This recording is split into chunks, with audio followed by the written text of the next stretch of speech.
Okay students, question number 7 हमसे क्या कह रहा है। अ chord of a circle of the radius 12 cm subtend an angle 120 degree at the center. Okay, find the area of the corresponding segment of the circle. पाई की value ये है और √3 की वैल्यू ये दी गई है। ध्यान से सुनना और समझना कैसे क्या होगा। देखो भाई, क्वेश्चन में बोल रहा है कॉर्ड, तो सबसे पहले हम कॉर्ड बनाएंगे जो कि कॉर्ड ऐसा ही बनता है जिसका नाम हम ए और बी दे सकते हैं। इस पॉइंट और इस पॉइंट की बात कर रहे हैं। अब क्वेश्चन में बोल रहा है रेडियस, ऑब्वियसली रेडियस जो रहता है वो सेंटर से रहता है, तो यहाँ से हमको ऐसा जोड़ना ही पड़ता है। पूरे चैप्टर में जितने बार ये ऐसा क्वेश्चन दिखेगा आपको एक ट्रायंगल बनाना ही पड़ेगा, बिल्कुल बनाना पड़ेगा।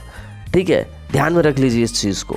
और ये क्या बना रहा है, 120 डिग्री बना रहा है, मतलब ये जो एंगल है ये होगा आपका 120 डिग्री। ठीक है, सेंटर में बोल रहा है ना, सेंटर में बनेगा, बन गया बिल्कुल सेंटर में।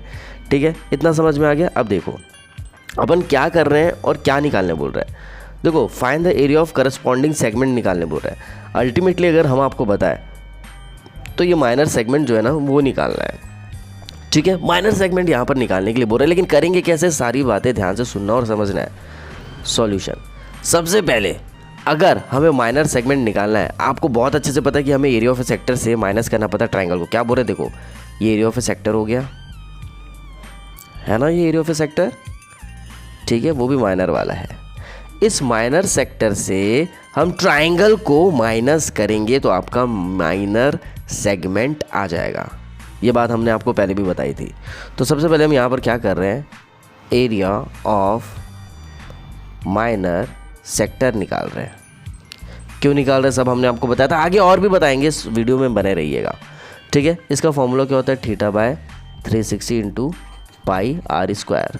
थीटा की वैल्यू 120, 360 इंटू पाई की वैल्यू 3.14, हम नहीं क्वेश्चन कह रहे हैं इसलिए रखना पड़ रहा है, इंटू आर की वैल्यू 12 है तो 12 इंटू 12 हो जाएगा। 0 0 कटा, 12 1 12, 12 3 36, 3 4 12। ठीक है, जब आप 1 इंटू 3.14 करेंगे तो 3.14 आएगा, और 12 4 48 होता है। 48 को 3.14 से जब आप मल्टीप्लाई करते हैं तो आपको 150.72 सेंटीमीटर आएगा, जो कि स्क्वायर में हमें लिखना पड़ेगा क्योंकि हम एरिया निकाल रहे हैं यहाँ पर। ये बात समझ में आ गई। ठीक है, अब आगे देखते हैं। ठीक है, अब ध्यान से सुनना, ये पार्ट सबसे ज़्यादा इंपॉर्टेंट है जो आपको हम बताने वाले हैं। यहाँ पे दिक्कत हमें एरिया ऑफ ए ट्रायंगल निकालने में बहुत ज़्यादा तो नहीं होने वाली, अगर आप वीडियो को ध्यान से सुनेंगे तो ही। ये देखो, ऐसा ही था ये क्वेश्चन। ठीक है, यहाँ पर अभी क्या हो रहा है, ये है आपका 120 डिग्री और ये आपका ए है, ये बी है। सेंटर को नाम हम हमेशा ओ ही देते हैं। ठीक है, यहाँ तक चीज़ें समझ में आ गई। अब देखो हम क्या कर रहे हैं, मिड पॉइंट बना रहे हैं। क्यों बना रहे हैं मिड पॉइंट, वो भी हम बताएंगे आपको, ध्यान से बस सुनते जाओ। हमने 9th क्लास में ये सारे कॉन्सेप्ट्स पढ़ रखे हैं। मिड पॉइंट हमने बनाया तो जो 120 है, 120 क्या हो जाएगा, ये 60 डिग्री हो जाएगा और ये 60 डिग्री हो जाएगा। आपको पता है ना, जब हम मिड पॉइंट बनाते हैं या बाइसेक्टर बनाते हैं तो क्या करता है, एक एंगल को 2 इक्वल हाफ में बांट देता है। ठीक है, तो यहाँ पर जैसे एंगल है 120 डिग्री, इसमें हम बाइसेक्टर बना रहे हैं। बाइसेक्टर मतलब जो बीच से काटता है, और जब लाइन की बात करेंगे तो उसको मिड पॉइंट बोला जाता है। ठीक है, यहाँ पर आएगा आपका मिड पॉइंट। अब मिड पॉइंट क्या होता है, देखो मान लो ये 10 सेंटीमीटर है। ठीक है, ए और बी ये 10 सेंटीमीटर है। 10 सेंटीमीटर में अगर एग्जैक्टली अगर हम बीच में जो कि 5 सेंटीमीटर की बात करेंगे, अगर हम मार्क करते हैं तो इसको मिड पॉइंट बोलते हैं।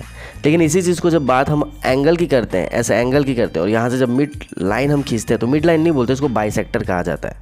तो बाइसेक्टर मतलब बीच से खींचना है, मिड पॉइंट मतलब बीच में पॉइंट लगाना है या लाइन खींचना है। ठीक है, आई होप आपको समझ में आ रहा होगा, क्योंकि ये सारी चीज़ें हम 9th में पढ़ चुके हैं, तो ज़्यादा डिटेल में तो बात हमने कर चुकी है ऑलरेडी, लेकिन और ज़्यादा नहीं करना चाहते हैं।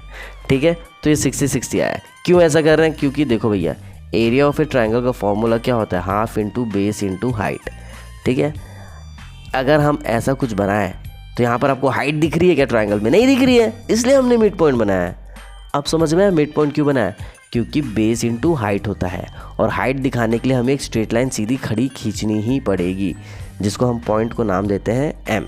तो ओ एम आपको हाइट दिखी कि नहीं दिखी, बिल्कुल दिखी। अब बात करेंगे बेस की, कि बेस कैसे पता करेंगे। देखो भाई, हमें पता है कि यहाँ पर जो एंगल बन रहा है इसके वजह से जो ए एम है वो परपेंडिकुलर होगा, ये भी हमने आपको बताया था। तो हम करने क्या वाले हैं, बस वो देखते जाओ, और क्या निकालने वाले हैं वो अभी समझ में नहीं आएगा। जब पूरा सॉल्यूशन कर लेंगे ना तब आपको समझाएंगे अच्छे से। कि क्यों ऐसा हो रहा है। तो देखिए सबसे पहले हम सॉल्व करेंगे in triangle O A M. O A M, O A M मतलब ओ ए एम, ये वाला ट्राइंगल हम सॉल्व कर रहे हैं। क्यों कर रहे हैं वो भी हम बताएंगे, पहले देखते जाओ।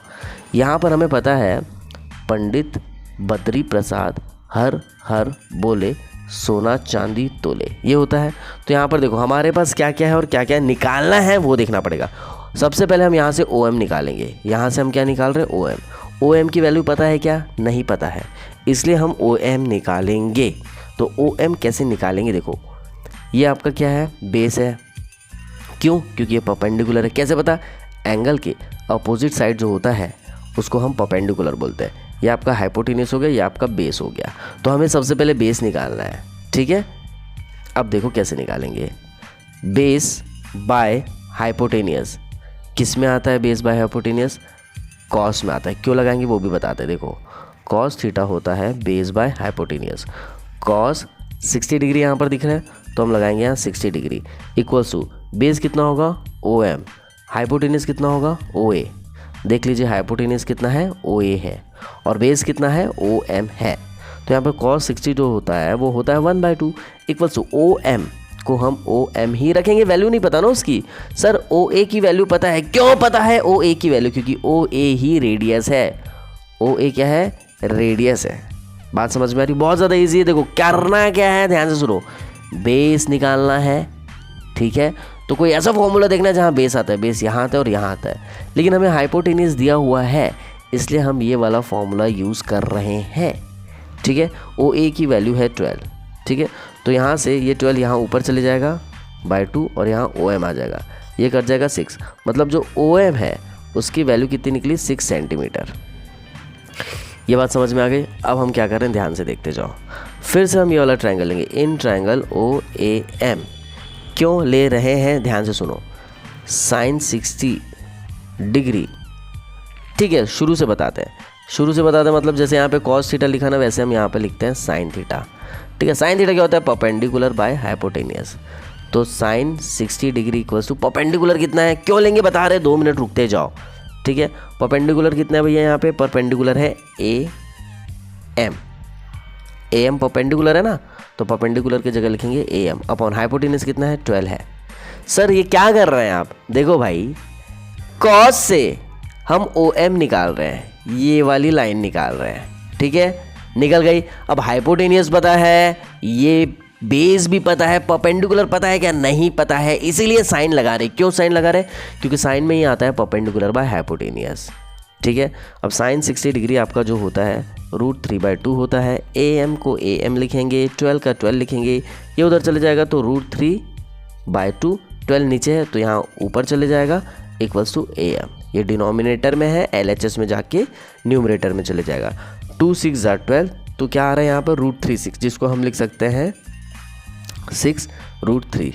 ए एम की वैल्यू आ गई, जिसको हम सेंटीमीटर में लिखेंगे। तो यहाँ पर आपको समझ में आ रहा है क्या कर रहे हैं, बहुत ज़्यादा इजी है। देखो हम फिर से समझा रहे हैं, ध्यान से सुनना। हाइपोटेन्यूस 12 है, हाइपोटेन्यूस 12 है, कॉस लगाएंगे ये वैल्यू निकलेगी कितनी, 6 सेंटीमीटर निकली, ठीक है। बेस निकल गया। उसके बाद हम साइन लगा रहे हैं, साइन लगाने से क्या हो रहा है, परपेंडिकुलर निकल रहा है। क्यों, क्योंकि एंगल यहाँ पर है थीटा जो कि 60 डिग्री है, तो यहाँ पर क्या है, परपेंडिकुलर। और परपेंडिकुलर कितना निकल रहा है वो साइन से हम निकालेंगे, जो कि 6√3 सेंटीमीटर निकल रहा है। बात समझ में आ गई, आई होप आपको समझ में आ रहा होगा। अगर समझ में आ रहा है तो भैया लाइक शेयर ज़रूर करना है। आगे बढ़ते हैं, पिक्चर अभी बाकी है। इतनी चीज़ें समझ में आ गई, ध्यान में रखना है। ओ एम 6 सेंटीमीटर है, ए एम 6√3 सेंटीमीटर है। अब आगे देखो क्या कर रहे हैं, क्यों कर रहे हैं, क्योंकि अभी भी हमें ये बेस नहीं पता। ये क्या है, बेस है, ठीक है, ये बेस है। तो इसकी वैल्यू जब हम निकालेंगे तो कैसे सॉल्व करना है, देखो यहाँ पर सबसे पहले हम करना है क्या वाले हैं, A B equals to 2am होता है। अभी हमने देखा am की वैल्यू क्या है, 6√3 सेंटीमीटर आई है, ठीक है, आई है। तो यहीं पर हम यूज़ करेंगे। और क्यों ऐसा कर रहे हैं ये भी हम आपको बता देते हैं। यहाँ देखो भाई, मिड पॉइंट हमने बनाया, यहाँ m आएगा, यहाँ a आएगा, यहाँ b आएगा और यहाँ o आएगा, ठीक है। ये आपका 12 निकला। और am कितना निकला आपका, ये वाली वैल्यू आपकी 6√3 सेंटीमीटर निकली। और ये वाली जो वैल्यू है ये आपकी 6 सेंटीमीटर निकली, OM, ठीक है। अब देखो कर क्या रहा है, हमको क्या निकालना है, AB। क्यों, क्योंकि बेस नहीं पता है। पूरा ट्रायंगल है ना भाई, ये पूरा ट्रायंगल है, ये पूरा ट्रायंगल है, ठीक है। ये पूरे ट्रायंगल में हमको बेस नहीं पता है, तो बेस कैसे निकालेंगे? देखो भाई, ए बी और ओ एम, एम एक मिड पॉइंट है कि नहीं है? मिड पॉइंट है, मतलब ए बी 10 है तो ए एम कितना होगा? 5 होगा। क्या किए? आधा किए। तो देखो अब हमें ए बी की वैल्यू निकालना है, तो ए बी की वैल्यू कैसे निकलेगी? जब हम 2am करेंगे, यहाँ पर बोल सकते हैं ये मिड पॉइंट है, मिड पॉइंट है मतलब am इक्वल्स टू bm होगा, क्योंकि m जो है मिड पॉइंट है, ठीक है। टोटल 10 है तो ये 5 होगा, ये 5 होगा, हो गया 10। बात समझ में आ रही? तो एग्जाम्पल दिया हमने आपको, निकालेंगे कैसे ये देखो। A B equals to 2am लिख सकते हैं, क्योंकि am bm के इक्वल है, ठीक है। अब देखो am की वैल्यू कितनी है? 6√3 है, यहाँ पर कितना आएगा? 2। ए बी की वैल्यू निकल जाएगी, तो ए बी की क्या वैल्यू निकलेगी? 2 6 12√3 सेंटीमीटर। 12√3 सेंटीमीटर आपका निकला क्या? ए बी की वैल्यू। ये निकल गया आपका बेस भी। बात समझ में आ रही? अब आगे कैसे सॉल्व करेंगे देखते जाओ। हम निकालेंगे area of A triangle. Area area of triangle OAB क्या होता है? Half into base into height होता है। तो हाफ इंटू बेस की वैल्यू अभी हमने निकाली है, वो है 12√3। जब ये बात ट्रायंगल की करें ना, ये ट्रायंगल की बात करें तो ये बेस हो जाता है और ये हाइट हो जाता है, ठीक है। तो बेस हमने अभी निकाला और हाइट भी हमने निकाला। तो हाइट कितनी है भैया? हाइट हमारी है 6। देखिए OM हाइट है डायग्राम में, जो कि 6 है। 2 6 12, तो कितना आएगा? 6 6 36, मतलब हमारे पास आया 36√3 सेंटीमीटर। लेकिन क्वेश्चन में √3 की वैल्यू दी है, तो आगे सॉल्व करेंगे। 36 इंटू 1.73 क्यों लिखे ऐसा भैया? क्योंकि 36√3 लिखे हैं और √3 की वैल्यू यहाँ पर दी है 1.73। तो जब आप इसको मल्टीप्लाई करते हैं तो आपका आंसर आएगा 62.28, ठीक है। यहाँ तक चीज़ें समझ में आ गई? आई होप आपको चीज़ें समझ में आ गई होगी। यहाँ तक नोट डाउन करेंगे और अभी यहाँ पर हमारा ट्रायंगल निकला है, याद रखना, ठीक है। अब आगे सॉल्व करते हैं, ठीक है। हमें क्या निकालना है? करस्पॉन्डिंग सेगमेंट, मतलब हमें ना ये वाली चीज़ निकालना है। ये माइनर सेगमेंट के बारे में बात कर रहा है, ये हमें सॉल्व करना है। तो हम लिखेंगे एरिया ऑफ माइनर सेगमेंट। इसका फॉर्मूला क्या होता है? Area of sector minus area of triangle OAB, ठीक है। तो एरिया ऑफ ए सेक्टर का जो फॉर्मूला हमने लगाया था और जो वैल्यूज़ निकाली थी वो 150.72 निकाली थी, ठीक है। आपको ध्यान में रखा होगा, वीडियो को पीछे करके देखिए, आपको पता चल जाएगा इसकी वैल्यू कितनी हमने निकाली थी, ठीक है। अब इसके बाद माइनस करेंगे एरिया ऑफ ए ट्रायंगल को, तो minus area of A triangle just अभी हमने निकाला था 62.28। वीडियो को पीछे करके देखो, इसकी और इसकी दोनों की वैल्यू देखो, आपको यही पता चलेगी। जब आप इन दोनों को माइनस करोगे तो आपका 88.44 सेंटीमीटर स्क्वायर आएगा, क्योंकि आप एरिया निकाल रहे हो, माइनर सेगमेंट। यह आ गया आपका आंसर। आई होप आपको समझ में आ रही होगी चीज़ें। अगर कोई भी डाउट आ रहा है तो प्लीज़ हमें कमेंट सेक्शन में बताइए। अगर आपको समझ में आ रहा है तो इसे लाइक शेयर ज़रूर से करिएगा। मिलते हैं अगले वीडियो में। Till then bye.